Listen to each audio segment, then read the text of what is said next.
kinong pang babon ba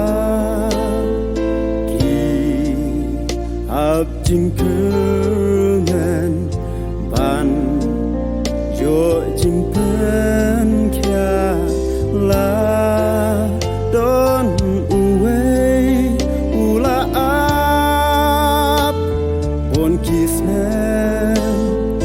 tang jing korde ushen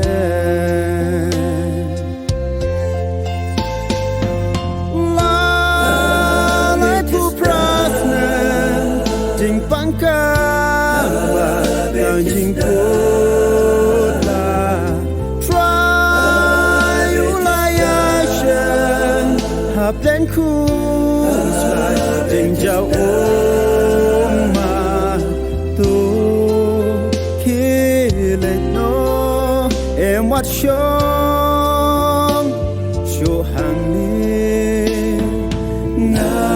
la pen kya ya me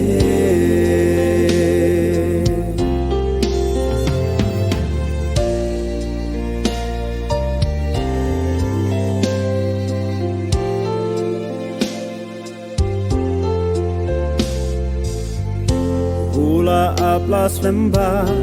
an yo le chua surya mu prata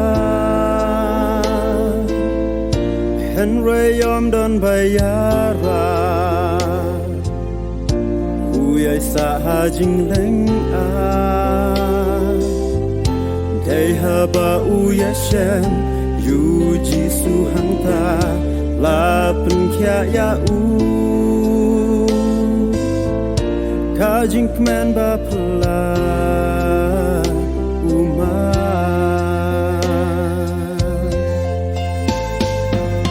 la lai pu prasnen jing pangka ba jing kota try ulayashen hab den khu sai ding jiao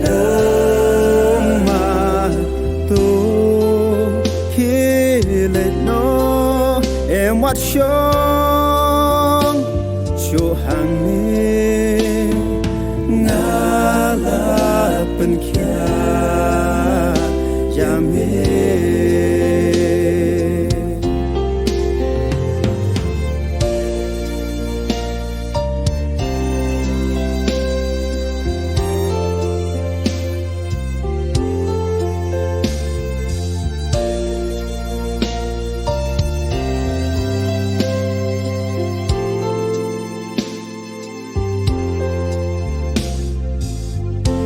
Don shi bon kiba pang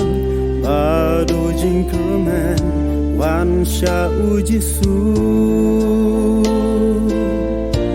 o long u nong pen kya agi pok tu Bethesda kiba kya ka jingket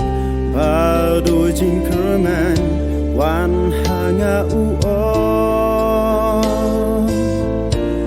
Ki pung ka protect what your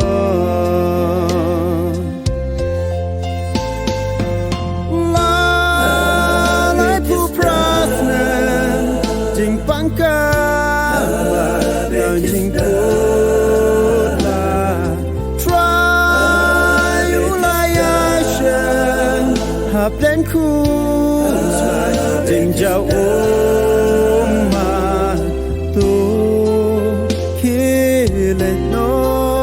em wat shong shu hang ni nga la pen kya ya me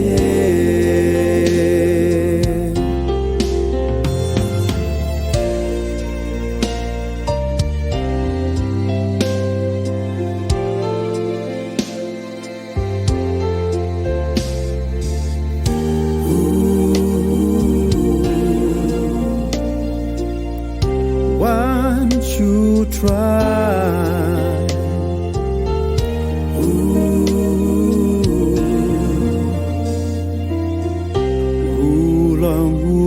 pen kya